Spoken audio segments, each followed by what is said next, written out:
I sent the new one.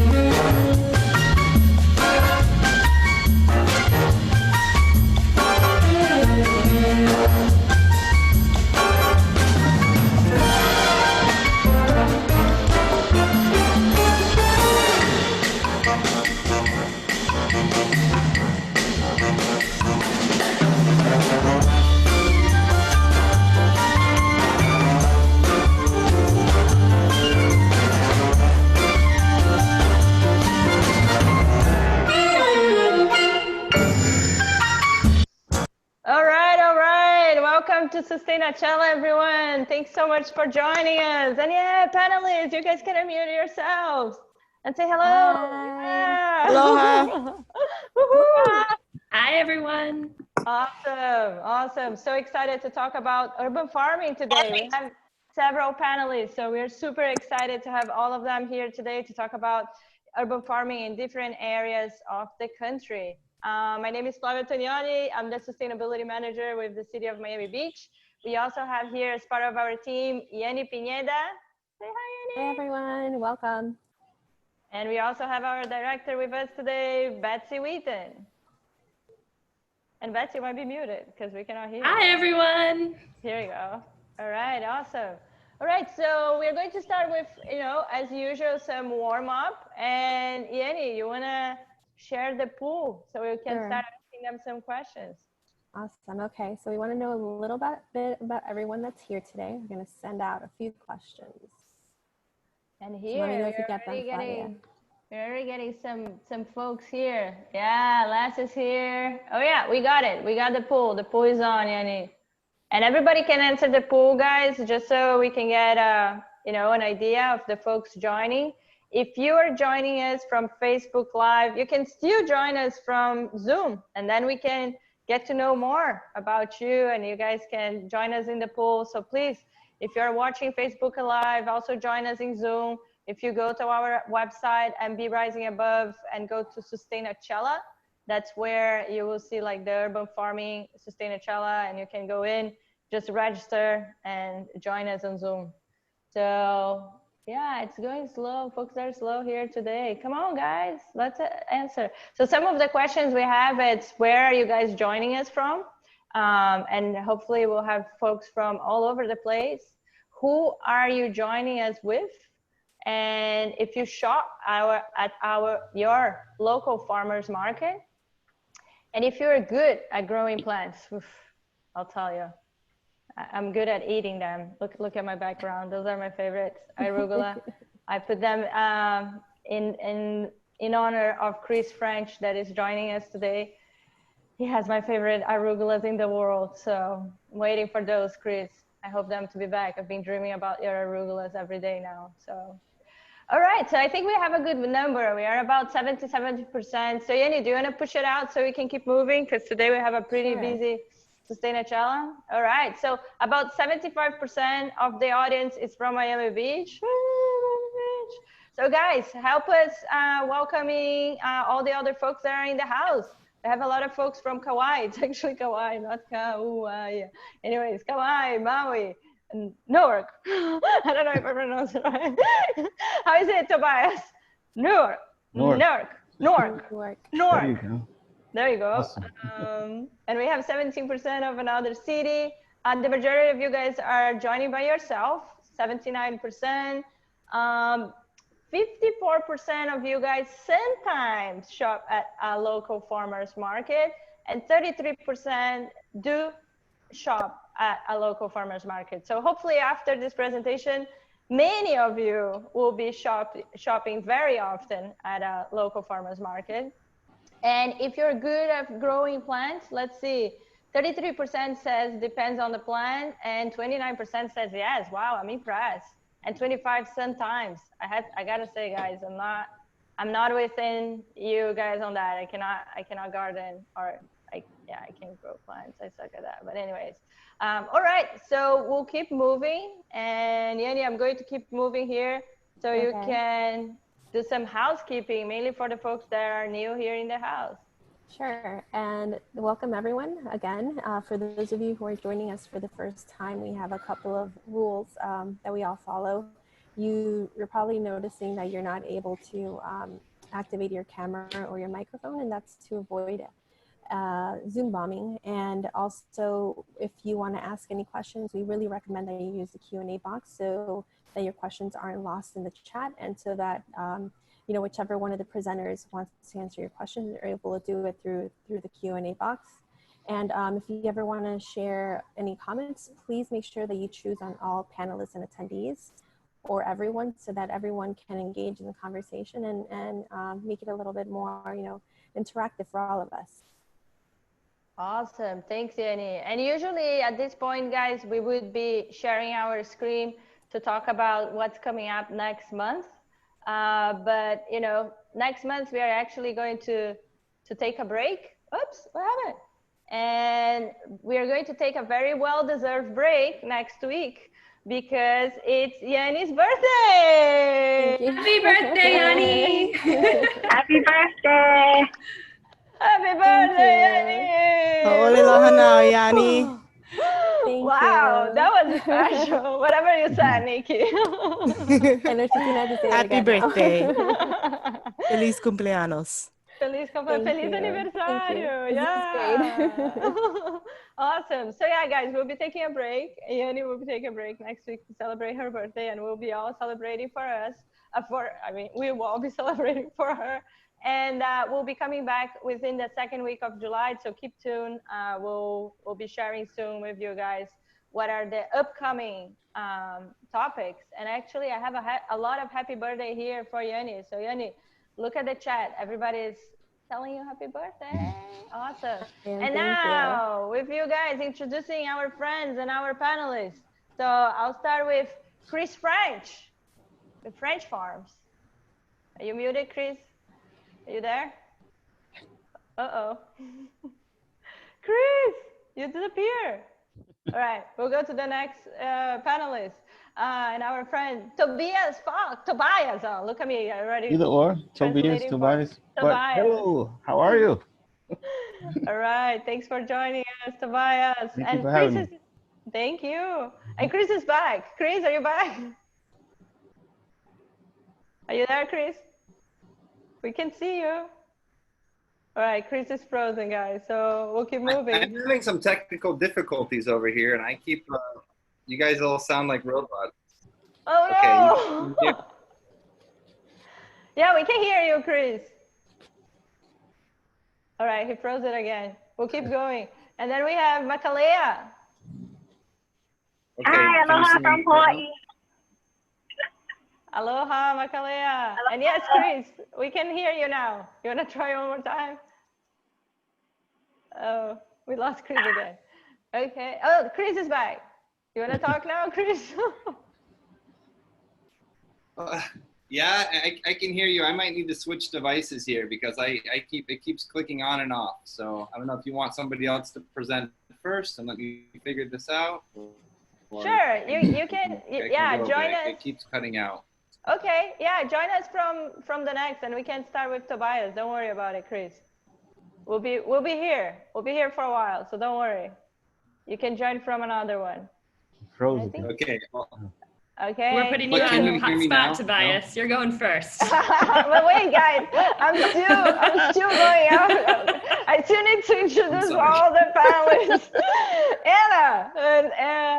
Anna Dolly. Hi, everybody. Thanks for joining us, Anna. And we have Nikki. Yeah.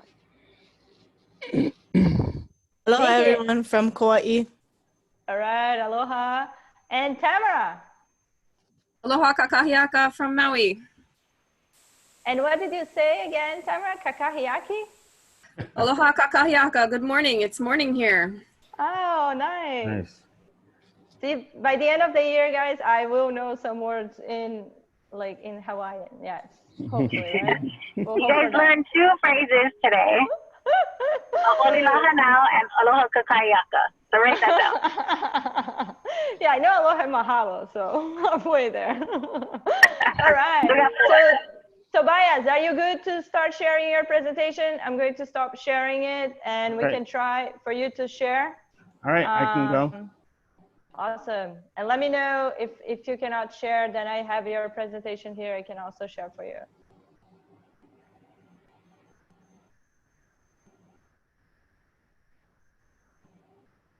Yeah, we can see it. And here we go. All right, so I want to first say thanks for having me and allowing me to kind of share with everyone the work that I'm doing, and you'll see the work that I share with a group of others in the city of Newark, New Jersey. And so I do want to say before I begin that Newark is the largest populated city in New Jersey, excuse me, and it is the second most culturally diverse city in New Jersey as well. So you'll see a lot of diversity, intergenerational diversity, cultural diversity in this presentation. All right, so I'll jump right into it. According to scientific reports, climate change is one of the most crucial concerns that will determine the fate of human survival. Reported by a variety of New Jersey news sources, the effects of Hurricane Sandy in New Jersey in 2012 were severe, with economic losses to businesses of up to $30 billion. Over 2 million households across the state lost power during the storm. 346,000 homes were damaged or destroyed, and 37 people were killed. In the United States, the Environmental Protection Agency estimates that more food reaches landfills and incinerators than any other single material in our everyday trash. By keeping wholesome and nutritious food in our communities and out of landfills, we can help address the 42 million Americans that live in food insecure households. This could also have a tremendous impact on our climate. Roughly 44.2% of New Jersey's urban children, that's ages 3 to 18, are overweight or obese. Causes include poor nutrition education coupled with food deserts. These are areas that lack access to healthy food, a predominant issue in minority and low-income urban neighborhoods.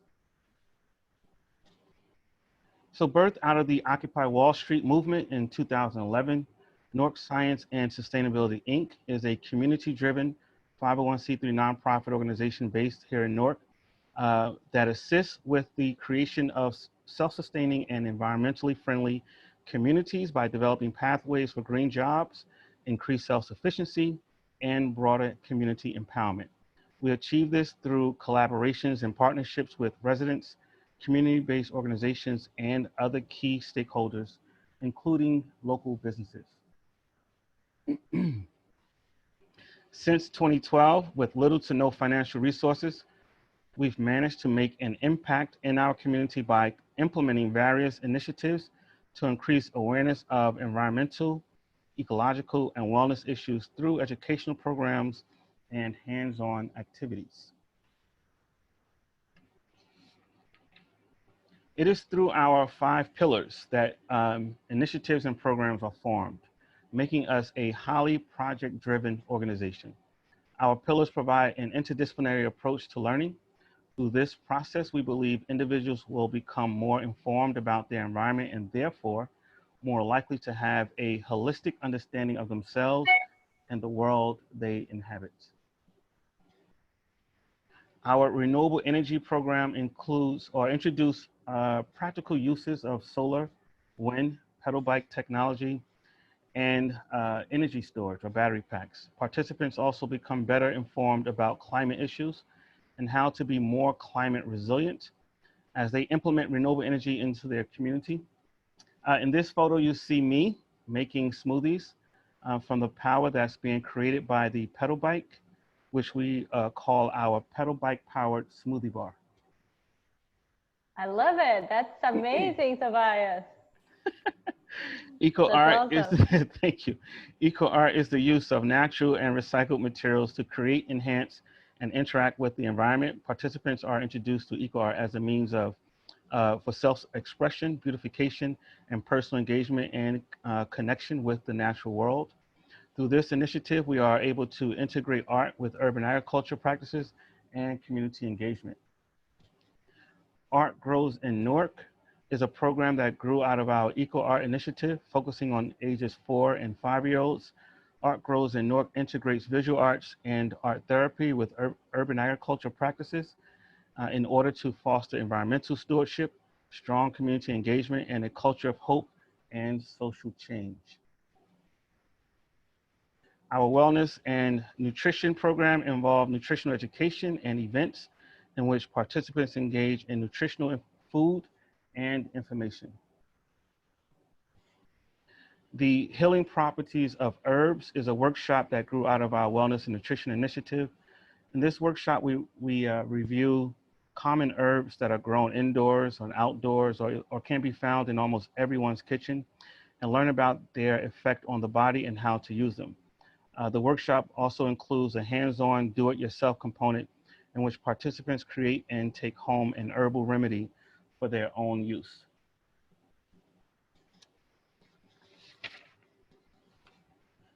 So our ecological building program examines passive solar construction and other unconventional building methods that operates within the laws of nature and advocates for the use of local affordable materials.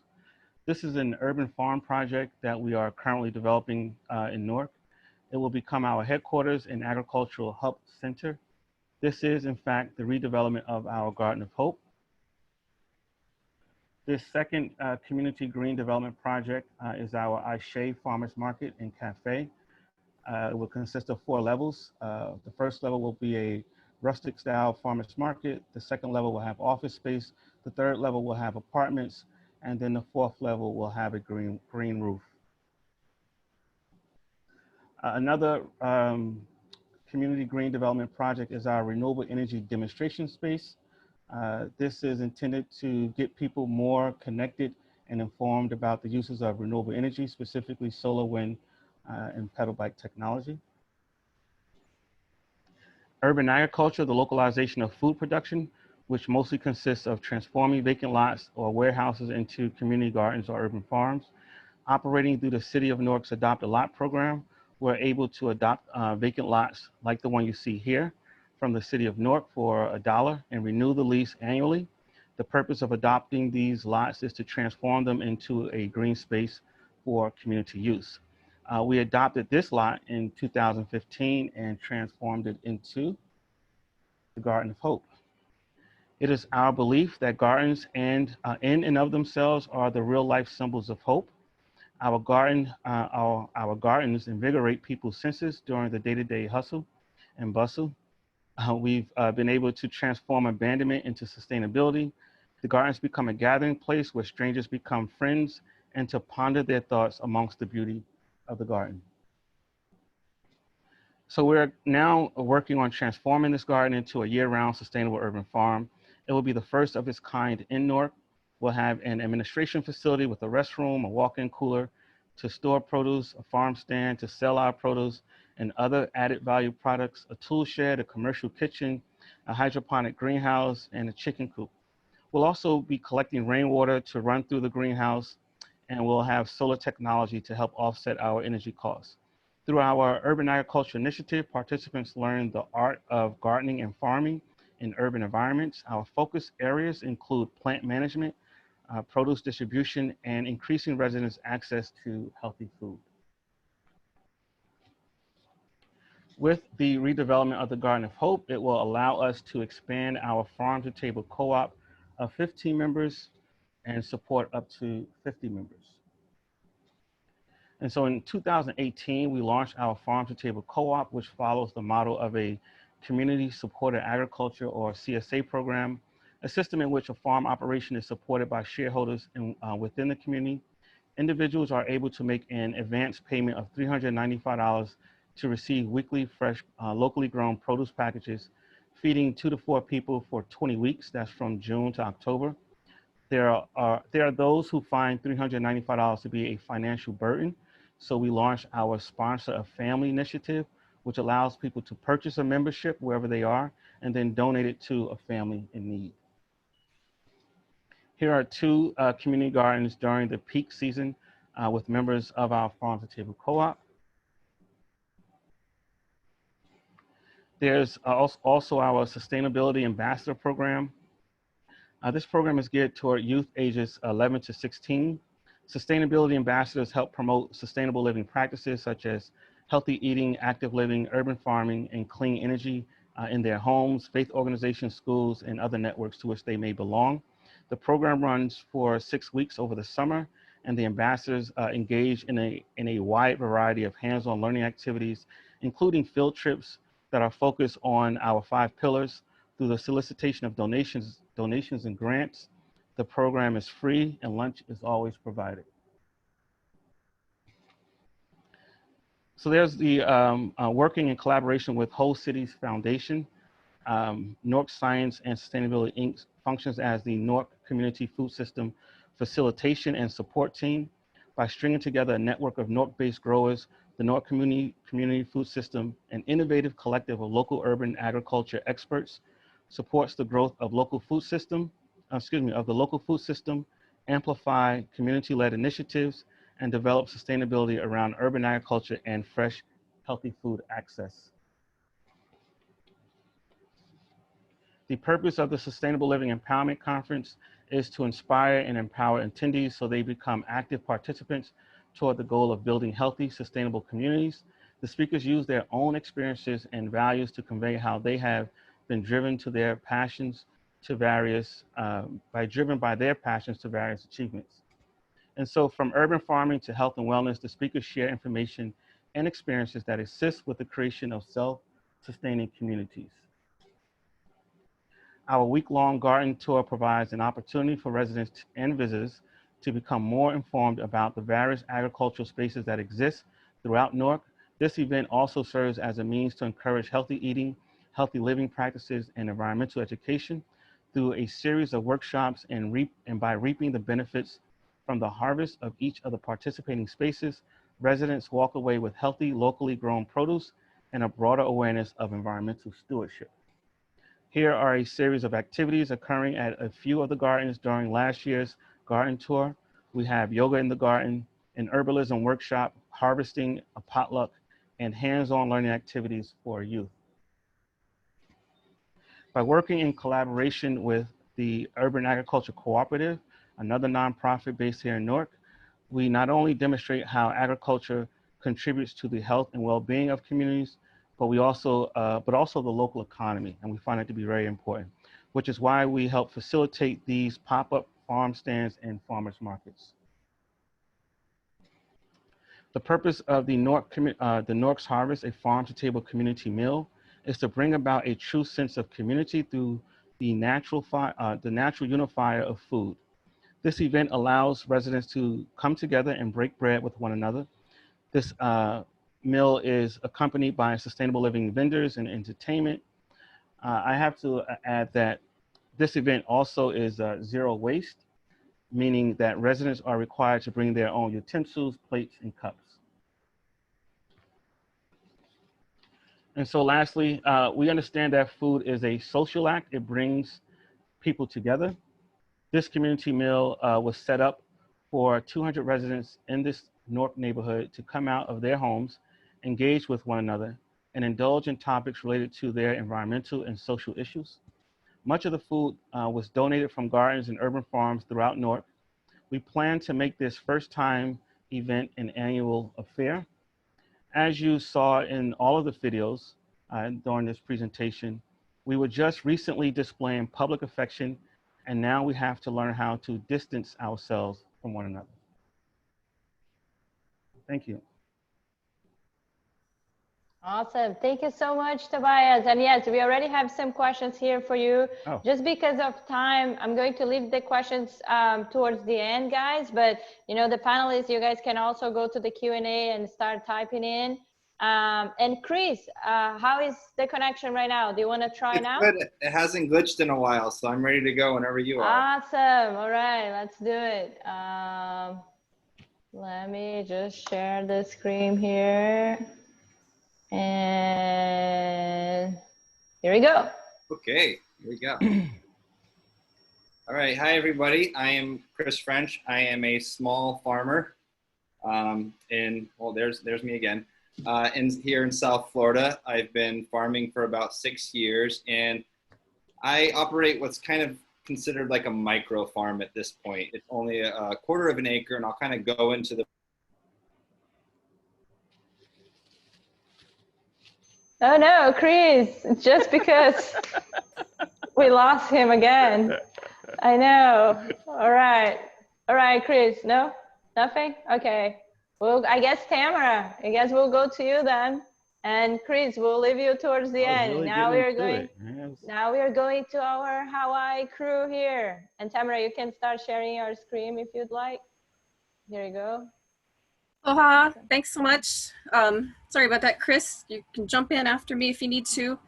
But my name is Tamara Sherrill, and I'm the director here in Maui Nui Botanical Gardens, which is a public native plant garden in Kahului, Hawaii. And Kahului is the main urban center of Maui Island. So our part of town is, if you can see right here, we're on a remnant sand dune system, which is really not your typical farming area, but Hawaii's soils are super varied, and like within a really short distance, there's a foothills area that once fed thousands and thousands of people. The plants I want to talk to you about today are Polynesian introductions, which are also known as canoe plants. There were about 26 useful species that were introduced to Hawaii by the settlers who traveled on voyaging canoes from Tahiti and the Marquesas. And I just want to focus on these 6 crops that are pictured today, just as an introduction to the other things that you're going to hear from Hawaii today. So maya or banana, uala or sweet potato, ko or sugarcane, kalo or taro, ulu or breadfruit, and ava or kava. Really important Polynesian introduced food sources to Hawaii. And 5 of them developed into nearly 1,000 uniquely Hawaiian cultivated varieties, 1,000 varieties that are unique to Hawaii. So many of these have been lost, and today perhaps only 200 are left. So to understand what's happened here in Hawaii, Hawaiian agriculture that arose from those plants and also from the system of land division. So the ahupua'a was a main political subdivision for the purposes of taxation and sharing among residents. The making of agricultural terraces and ditches and their maintenance required organized like cooperative labor. So the ahupua'a was based on the watershed or the land that fed a stream, and the residents had access to all the resources from mountain to ocean. So within that, a lo'i, or the flooded terraces that were built for kalo production, is like one of the several agricultural systems that Hawaiians actually invented. So water timing and share for farmer was determined not by the acreage that the farmer had, but the amount of labor and maintenance that they contributed to the wai, or the ditch that controlled the water to the lo'i. So this was something that was done by the whole community. The konohiki, or the land supervisor, was the overseer for that stream flow, and this was like a continuous system. So you can see this continuous stream went down to the lo'i, it went back into the stream, and it eventually ended up in the wetlands by the coast. So a little bit about kalo. Kalo is grown from a paired cut stem, which we call a huli. You can see here, and the method preserves the genetic variation of that particular individual, and it was selected by some, old Hawaiian farmer from long before European contact here. And as it matures, the top portion shrinks down, and it puts energy into this little starchy corm that you see, and that's what we make into poi. And I know that taro is something that is grown all over the world, and I know it's in Florida as well. Once it's harvested, the offshoots in the original huli can be replanted. But if a kalo plant's left too long without harvesting and replanting, it will actually die, which brings us to a really important point.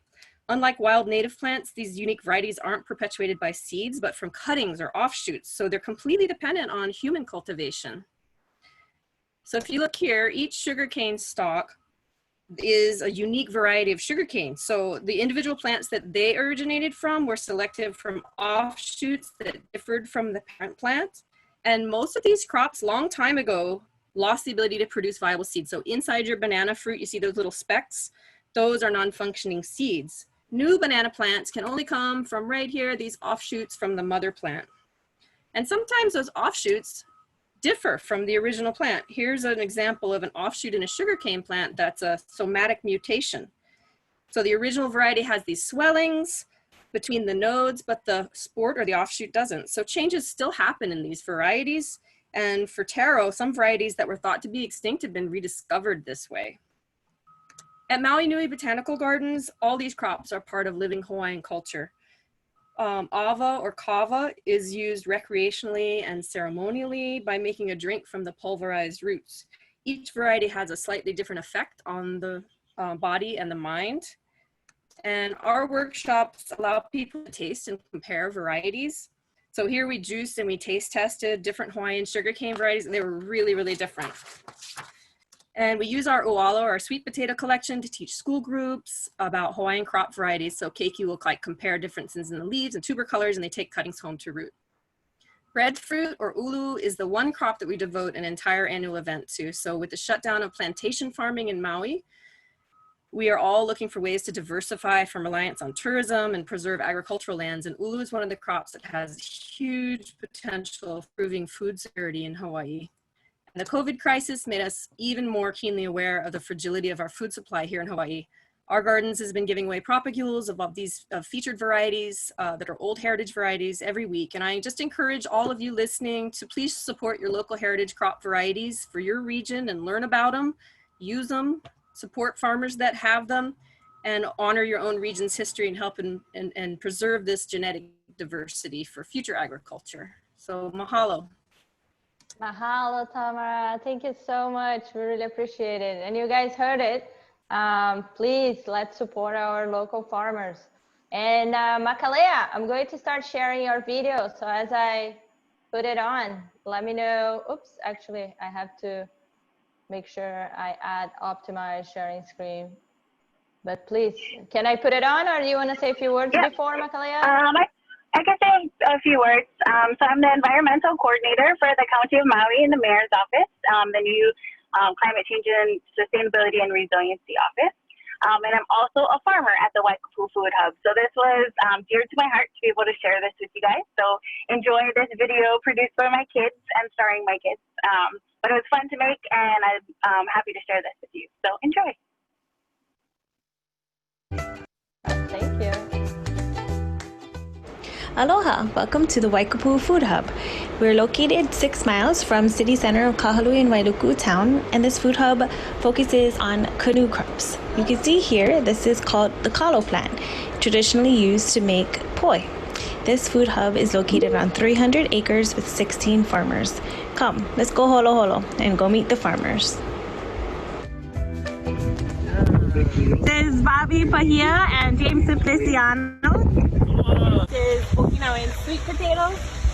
So you can use actually the leaves. We cut the leaves and actually make like a stir fry with it. So they harvest these potatoes and then they're all in the ground there. But when you cut it open, it's the purple sweet potato. Yep. Juanita Pahia. Okay. So this is all of her patches, and pretty much her and her husband are the konohiki of this place, and kind of help to bring farmers to Aina because it's really hard to get in Maui. We saw her driving off, and I just said, "Hi, can you take us to your Aina?" And she said, "Yeah, you want some kalo?"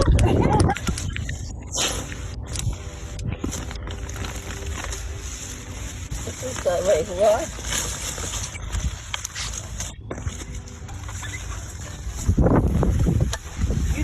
All organically grown.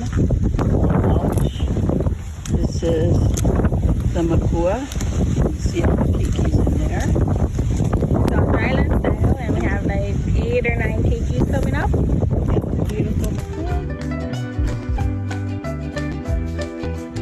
This is all the farm workers at the food hub.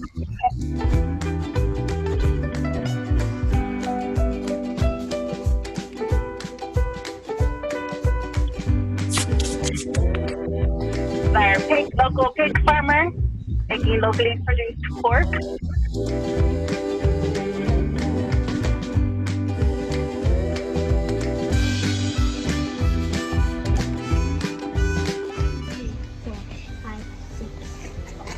And the mommy? And the mom. Can you see if she'll let you pick one up? I don't know. You need to wait until her leave her baby alone.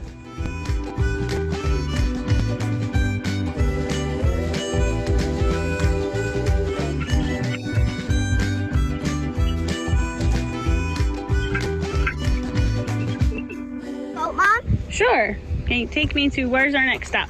Yeah.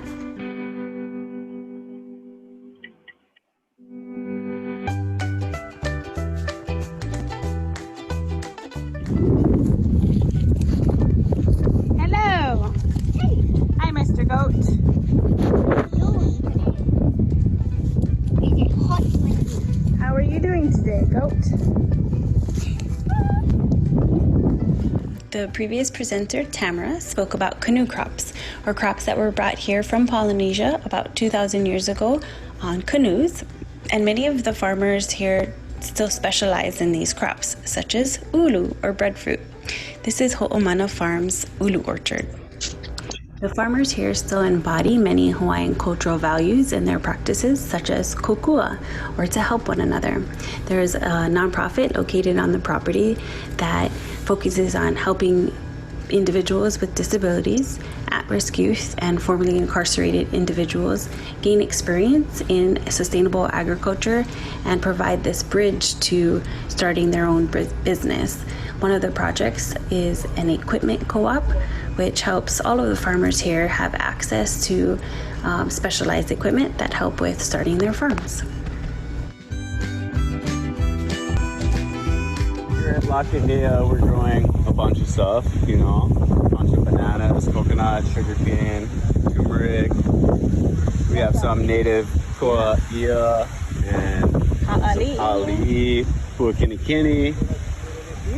So like a lot of canoe plants and then native plants integrated with agroforestry with native canoe plants.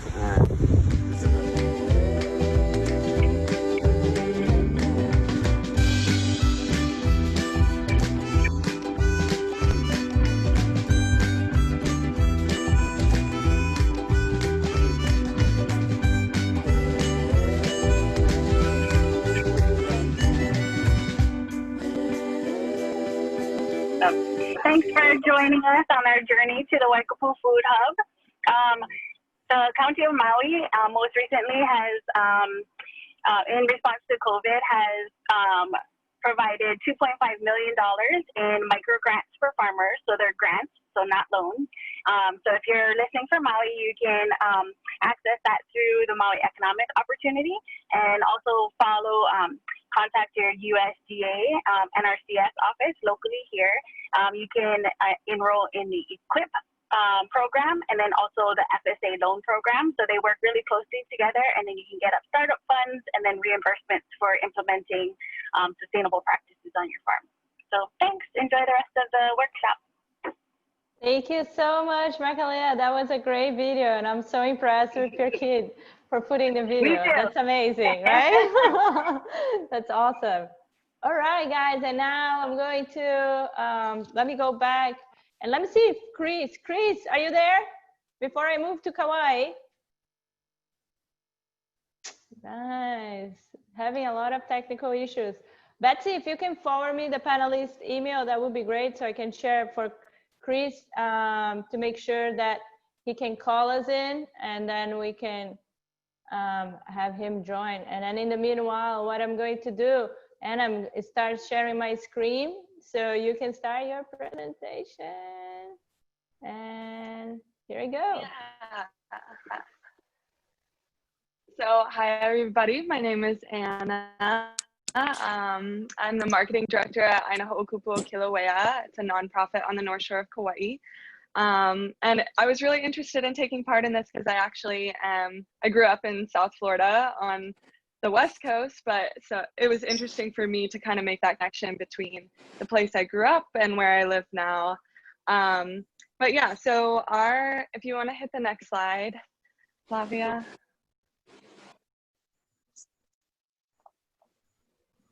Thank you. Yeah, so our mission is basically to improve the environmental, social, and economic well-being of our community. And we have a lot of different projects going on, but something that we focused quite a bit on, especially as of late, is just food resiliency and being able to provide for ourselves. So if you want to hit the next slide. Thank you. Yeah, so this is our farm on our property. And we have, so basically the one big thing that I wanted to talk about was just the word aina and what that means. So aina is a word for land in Hawaiian, and it also can mean like that which feeds. And one thing that I definitely learned since moving here is just having a connection to land and taking care of it, respecting it, and you know, the way you treat it is the way that it's going to give back to you. So we have a lot of different opportunities on our property to kind of instill that in our community. So we have a CSA garden, and we do CSA boxes on a weekly basis. And then we also have raised beds that people can rent out. Anybody in the community can come rent it out and just grow their own produce with the support of our staff around. And if they need anything, we're there to help and all of that kind of stuff. And we also sell to restaurants and grocers and just encourage that local produce. And then another thing that we have going on, so the picture on the top left is what our property looked like about a year ago. And the bottom right is a rendering for farmers market pavilions that they actually were just completed. There's still some other things that need to be fixed up, but yeah, the whole idea behind that is just to have a place for the community. And so eventually these will be used to have farmers markets and for farmers to come sell their produce on an everyday basis. And then it's also going to be a place for the community to come rent out. We were kind of lacking a venue space for our local community to just come and have luau's, birthdays, whatever. So this is going to be available for them too. And if you click on the next picture, there's two other photos, I believe, of renderings. Yeah, so this is what it will look like eventually. But yeah, the two pavilions are completed, and then there's also the bathroom that we built. But yeah, so just another space for the community, just another place for people to connect to the land and really get in touch with their place. If you want to go to the next slide. Oh yeah, so this is a fun one. We actually have a family on island who's been raising pigs for I think 100. It's been like 100 some years now, and they had to recently start selling all of their animals. And if these pigs leave the island of Kauai, they can't come back because there's disease on other islands that we don't have here. So to control that, they either stay here or they leave and don't come back. But we saw the importance of continuing on their legacy and continuing to raise these pigs and just having a local option for meat. And it's very interesting for me because I'm a vegetarian. So like raising these pigs, knowing that they are going to be used for food has been a big shift in my mindset. But the way that I've been explaining it is, you know, I know that people are still going to eat meat, and I would rather be able to provide them with a local option that I know is well raised, well loved, well taken care of. So yeah, that's been a really cool thing to implement onto our property as we sort of delve into the livestock realm, not just produce. So yeah, that's another thing that we have going on. And then if you want to hit the next slide. Oh yeah, and then the last thing I wanted to talk about is with all of this COVID pandemic happening, my boss actually recognized pretty early on that if we weren't going to be supporting our farmers, they weren't going to have any retail space. At the end of March, the county shut down all farmers markets and restaurants were closing. So all of a sudden, all of these local farmers have no retail space. So we started purchasing all of their produce and selling them in just standardized produce boxes through a drive-through system on our property. And it was really successful, and it was really inspiring to see people really respond to the call of shopping locally, shopping at your small local businesses, local farmers, et cetera, et cetera. And having that kind of led into, we were awarded a USDA contract to basically do the same thing. It's the Farm to Families contract. And we're doing the same exact thing, buying all the produce from farmers and sending it out. But the USDA is sponsoring it. So that's been a really cool opportunity. We've been making about 2,500 produce boxes to be delivered to people all over the island. And those are subsidized boxes. So perfect for those who are in need and can't find local produce, or, you know, whatever situation it might be. So yeah, that's pretty much a little bit of what we have going on over here. But yeah, I think the biggest thing is just encouraging people to really take time to connect to the land and realize that what you put into it is what you're going to get out of it. And I just thought it was really cool that I got the opportunity to speak on that with, you know, a lot of people who are watching this are from Florida, and that's where I grew up. So yeah, it's been really cool to share what I've learned, and our mission is just to continue that on and continue encouraging people to support their local communities, be resilient, and yeah, so thank you so much. Thank you, Anna. We really appreciate you joining us. That was awesome. And now I know that we have a video from Nikki. So Chris, are you heading good in there? Can we? I think so. All right. Can we do the video from Nikki first, so we, you know, so we continue? Oops, the video keeps going on as I try to speak. So we can go for the video first, and then we go back to you. Okay. All right. Cool. So let me try the video. All right, guys. Hopefully this will work. You guys know my past history with videos. And let's try one more time. And here we go. All right, Nikki, do you want to say a few words before I play it on? Sure. So just as a little background, I work in the office and like Makalea's counterpart on Kauai. So I work in energy and sustainability. And on my spare time in my private life, I am a beginning farmer in the Go Farm program. So this presentation is coming from our cohort and the acreage that we farm over in the Hueon Island. We each get about 500 square feet. No, I take that back. 1,500 square feet to farm, and we have 8 total plots. So almost, I think it's just shy of a little over a quarter acre is what you're going to be seeing here. And it's just 5 common pests that we see and some tips on how to deal with them. And I believe they're all pests that you folks in Florida, and with climate change, if you don't see them yet in New York, I'm sure you will soon. So hopefully this applies to everyone. Awesome. Thanks, Nikki. All right.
Awesome. Thank you so much, Nikki. That was great.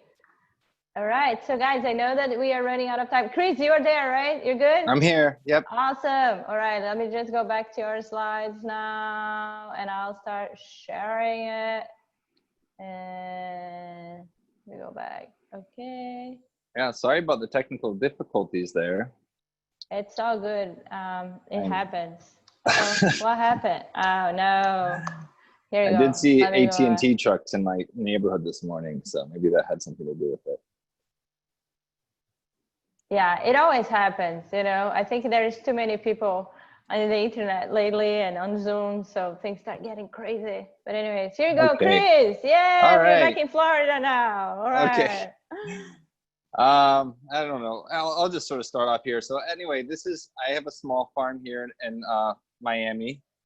You can stay on that first slide because I want to talk about the fact that I am actually in the Costello hammock, which most people don't know about, but it's one of the very few remaining hammocks left in South Florida. And so you can see that I actually have a forest behind my farm, and that really is a blessing. I don't own this land, I'm leasing this land, but to actually be surrounded by native forest is incredible. And so I did want to sort of talk about that, but I do consider my farm a suburban farm.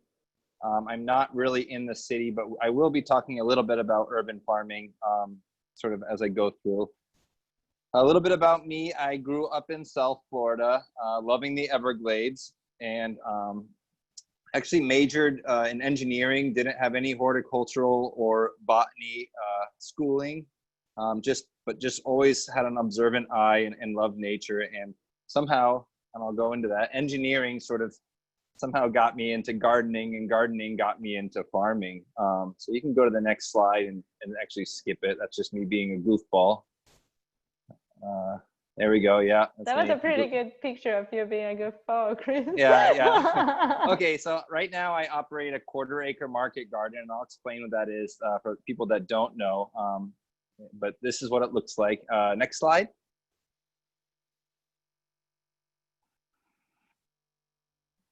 Okay, before I started with the 1/4 acre, I had actually 2 acres. And this is a really common narrative that sort of small farmers have. I think we often forget that running a farm is running a business, and we're so eager to just grow more and more and more stuff. And although 2 acres in the grand scheme of things is very small, for somebody who's just starting a small business, it's absolutely mind-blowing. And so it really ruined my life. I mean, it was a really great ride, but you know, I had 2 acres, you know, hundreds of varieties to keep track. We were seeding them every week. There's just irrigation stuff was breaking. I had to be a manager, and I was also commuting because I don't actually live at my farm. I live up in the city in Miami, and then I was commuting down to Homestead, where there is a lot more land available and the soils are a little bit better for farming. So, okay, next slide, please. Okay, so I got my start. I actually returned from San Diego, sort of this, I had just sort of left engineering, and I really wanted to do sort of work, be an environmental steward. And so I actually got a job as a professional gardener. I had just gotten really interested in gardening, and we install edible landscapes for people and sort of little mini farms. And so that's me working with Ready to Grow Gardens. And then you can click to the next slide here. I also work with another organization or business in town called Little River Cooperative. Actually, my life partner, Tiffany, is one of the owners of that, and they do plant sales. They also do garden installations for people, all selling edible plants, I'll have to tell you. So it's kind of like a place for DIY gardeners to get what they need. We also have a sort of a small chef's garden there where we sell edible flowers. And so that is an urban farm. You can see the power lines and the buildings in the back. And so all of that is on one property. It's like 10,000 square feet, but it does a lot of business. And I think it's a really great model for urban agriculture. Next slide, please. Okay, back to my farm. I I do what's called market gardening. This is probably familiar to a lot of people, but for those who don't know, this is growing mostly salad vegetables and fast-growing vegetables extremely intensively on small, usually leased land. And this is usually the way it's most profitable for someone looking to get into urban agriculture or agriculture in general, because it's very little startup costs, and you can start making money right away. You don't have to wait for your trees to mature. You don't need to come up with lots of land. You don't need to get subsidized by the government.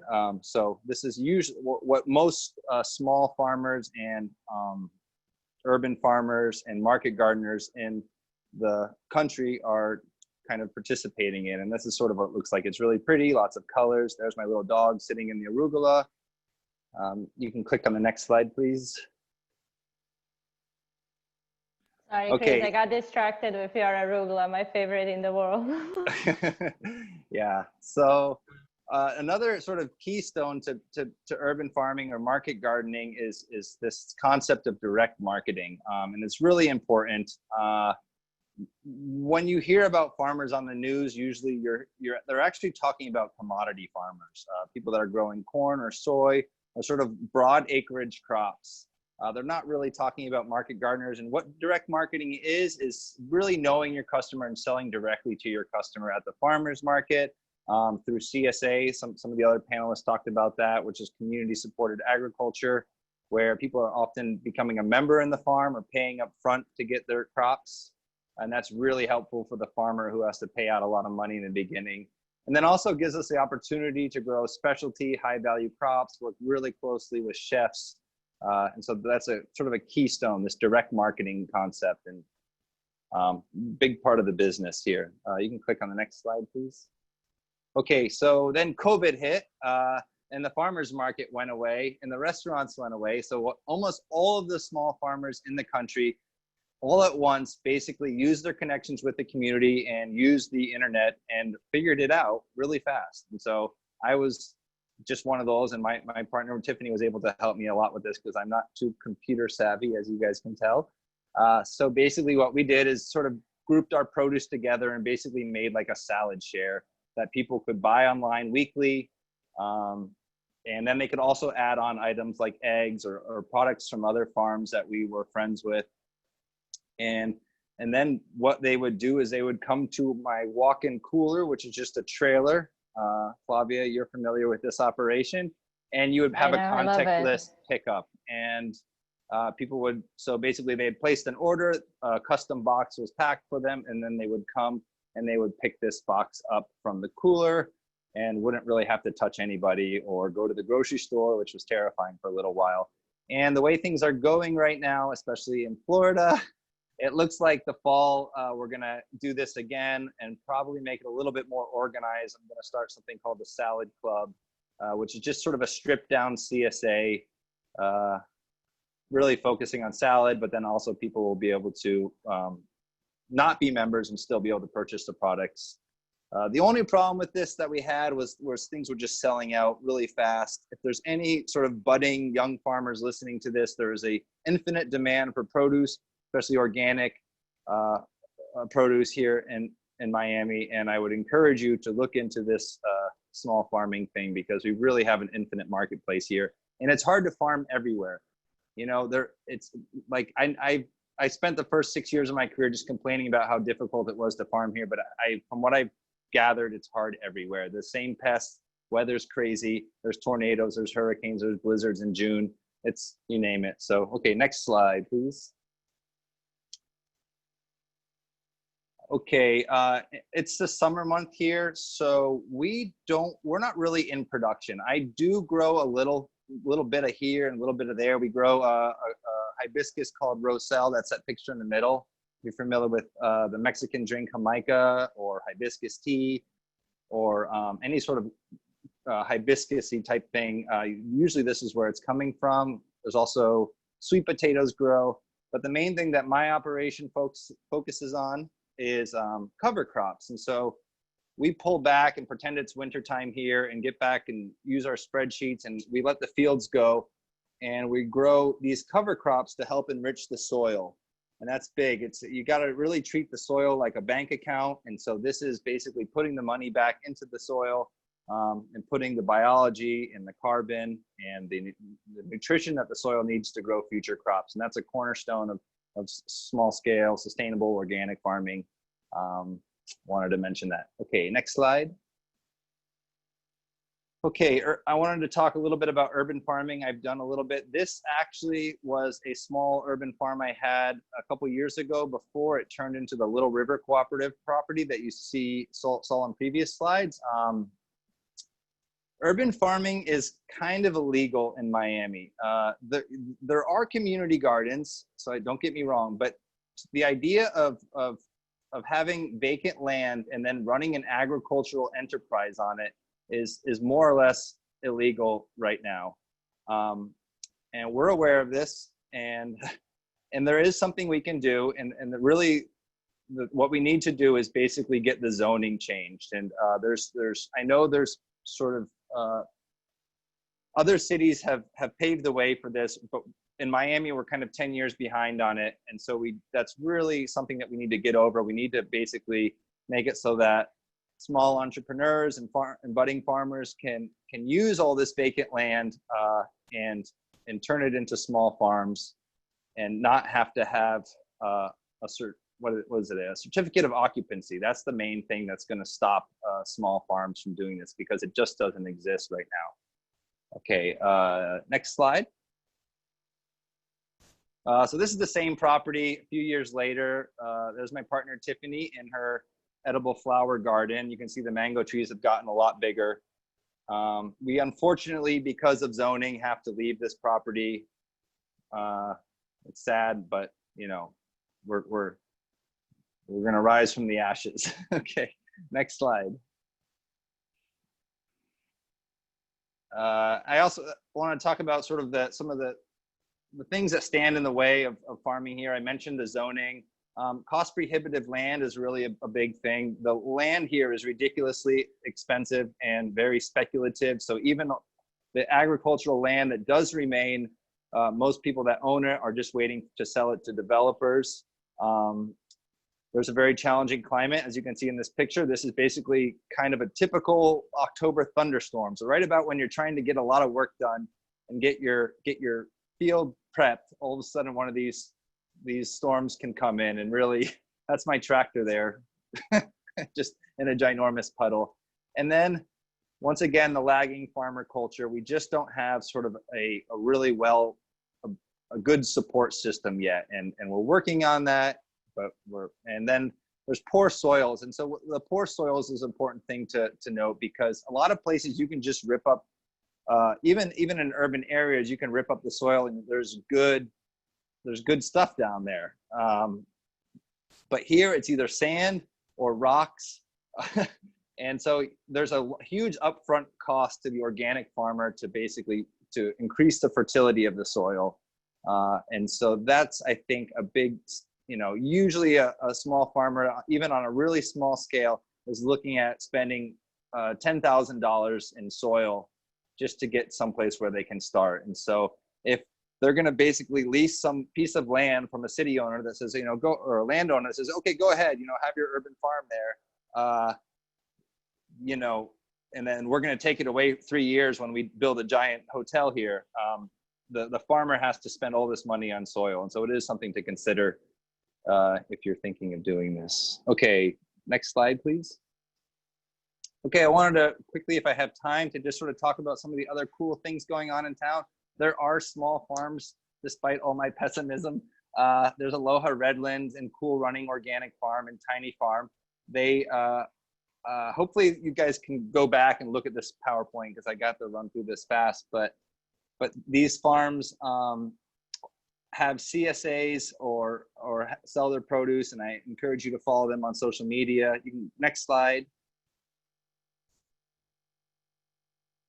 Some more farms. St. Simon's Farms are scaling up. There's Box Greens. It's doing a really cool hydroponic thing right in the city. There's L&B Groves, one of our very few organic fruit groves that sells to the public.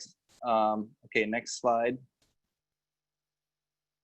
There's Empower Farms working with disabled people and getting them involved in farming. And they also have a CSA that's going to be opening very soon.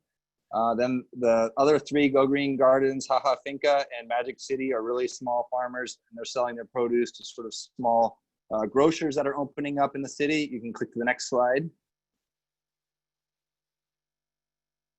And then there's Harpke Family Farm. They were, I think, they kind of had to really change their business model when COVID hit, because they had been selling garnishes and microgreens to restaurants, and that evaporated overnight. And they, you know, just like a lot of the farms around the country, they just quickly adapt overnight. So that's a cool story.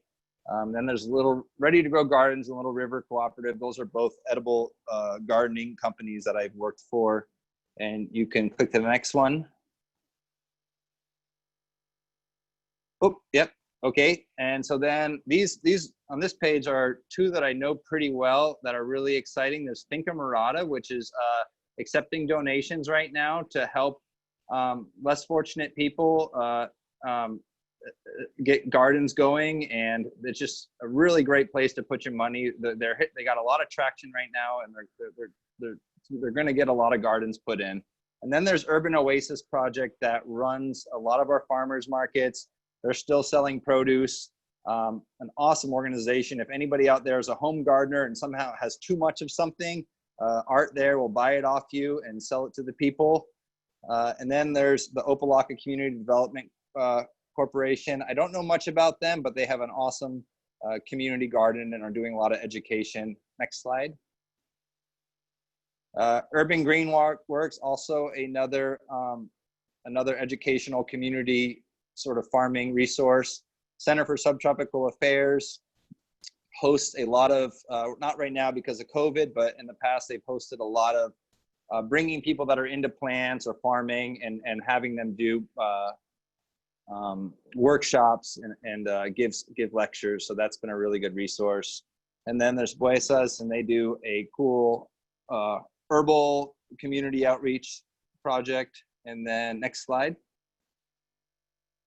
That's it. Okay, and if anybody is interested in knowing more, I know we don't have a lot of time, but feel free to hit me up on Instagram or email me, and I'm happy to talk about this more. And we want to increase the amount of urban farming here in the city, and I know we can do it. And really what we need is more farmers. So.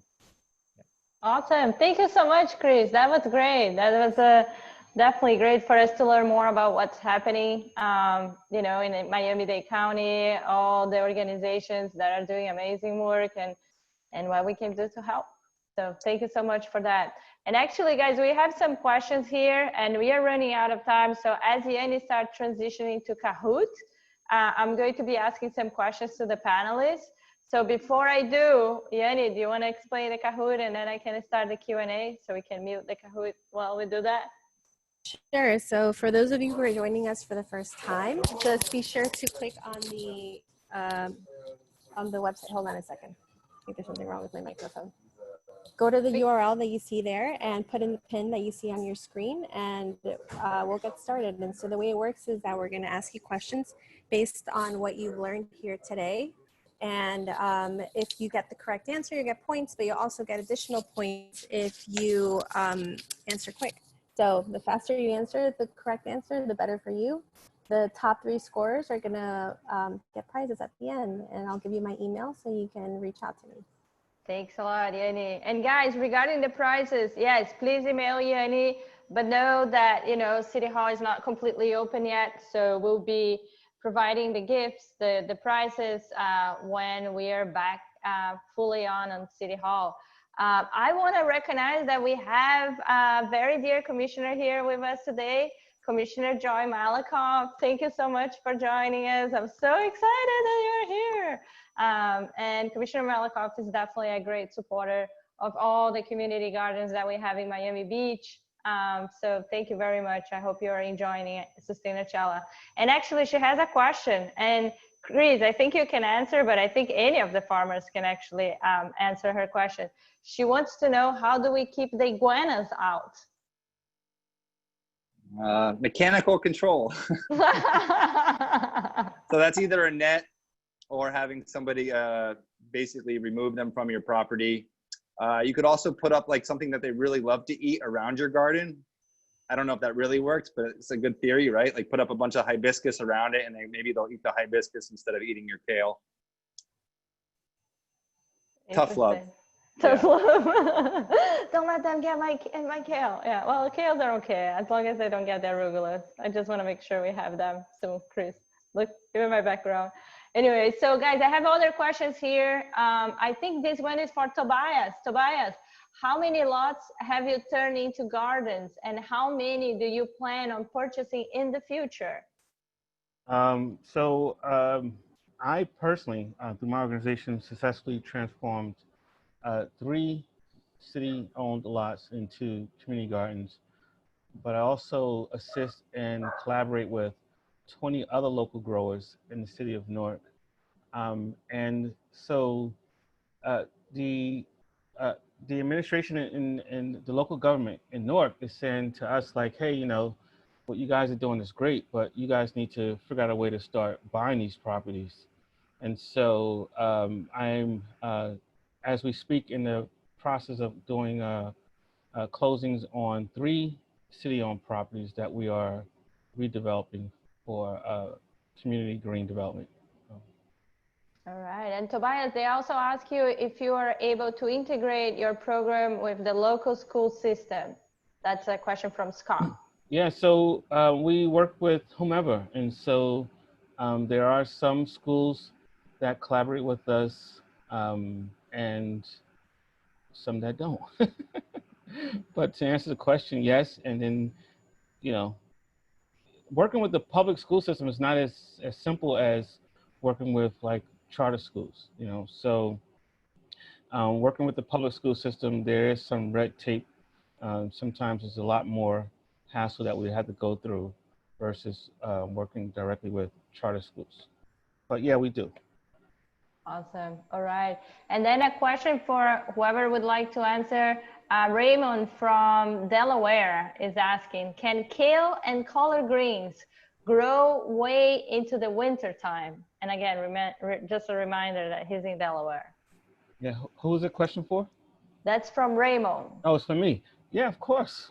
So it depends. Oh, yeah. As long as it doesn't, you know, I mean, once we hit frost, so we're dealing with climate change, and so it depends. And so you can like put like some covering over the crops to kind of help extend the growing season. Some people use plastic, some use the roll cover material, and so it can go into the winter. Kale is a hardy crop, and what greens, collards are hardy crops, and so, but you know, January and February are the 2 coldest months for us in the Northeast, and so you may get it all the way up until like the end of December, but you know, going into January and February may be a little tricky. All right, thanks, Tobias. And then last question before we move into Kahoot. Chris, are there any farming lists where we can visit or volunteer or buy items in Miami? I think you've presented a lot of them, right? Yeah, for right now, I mean, there's just not a lot of produce, but Urban Oasis would be a great thing. Check out their website to buy, Urban Oasis Project, to buy produce. And they usually run farmers markets. And then as far as volunteering, I would encourage people to look at that Finca Morada. So both of those Instagram links were up there. And they are looking for volunteers to help install gardens all over town. Awesome. Thank you, Chris. Thank you so much.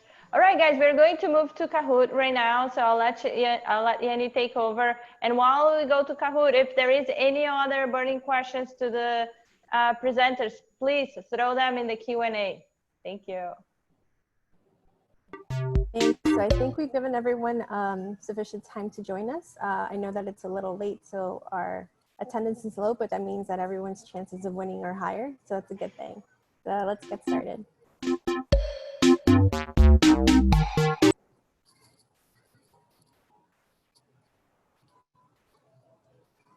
Which of these pests are commonly found in Hawaii farms and gardens?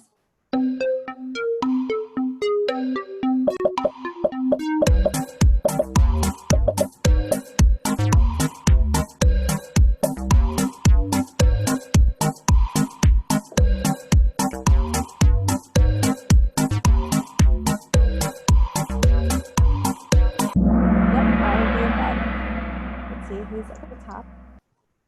Farmer Les, I love it. What do many organic farmers plant in order to enrich the soil? Yep,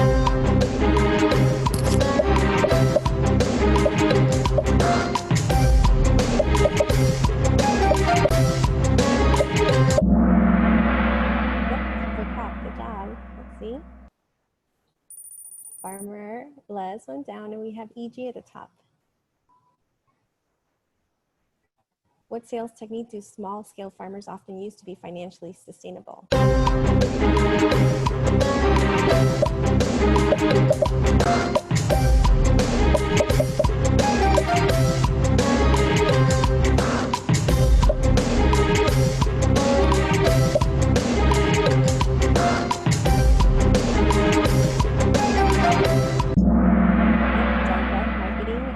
Directly to public, like farmers markets. Sorry, my headphones keep falling out. All right, so we have EG still at the top. All right, next question. How many unique Hawaiian crops varieties once existed?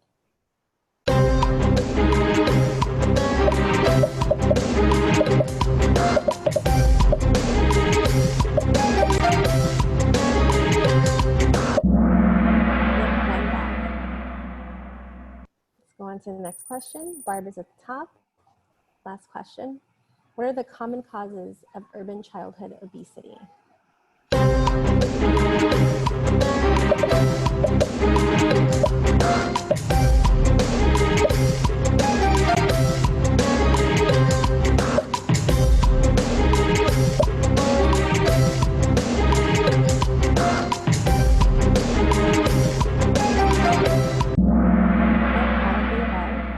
See who the winners are.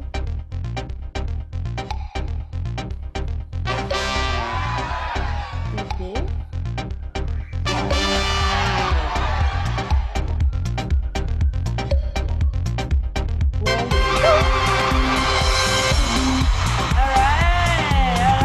Awesome. Thank you so much for joining, guys. Really appreciate it. And guys, we really ran out of time. We need to get out of Facebook Live. We were just communicating. So I am just going to quickly thank all our panelists and also ask, before I wrap it up, guys, would you like to say any few words here to our crowd? Thank you. Thank you for having us. Thank you for having me, at least. Thank you. Thank you. Yeah, Thanks for participating. Get out there and grow stuff in your own backyards. I concur. Awesome. Thank you so much. Oh no, it keeps doing that. We will never be able to finish this. Sorry, guys. Okay. This is like one of those Sustainachella with a lot of technical problems. All right, I want to thank all the panelists here today. Chris, Tobias, Tamara, Makalea, Nikki, Anna, thank you so much.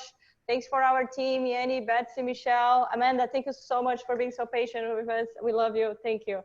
And ending up with happy birthday to Yanni. And as well, as usual, with much love and gratitude, if you guys have any questions, please email myself or Yanni. Yanni just put her email in the chat, so you can email her, and we'll be more than happy to, you know, share any questions you guys have with our panelists. But again, thank you so much, guys, for joining, and thank you, amazing panelists. We really appreciate you guys joining us and all the amazing work you have been doing. Ending up with love and gratitude. Thank you so much. Peace. Thank you, guys. Everyone. Hello, everyone. Ahui ho, friends. Mahalo.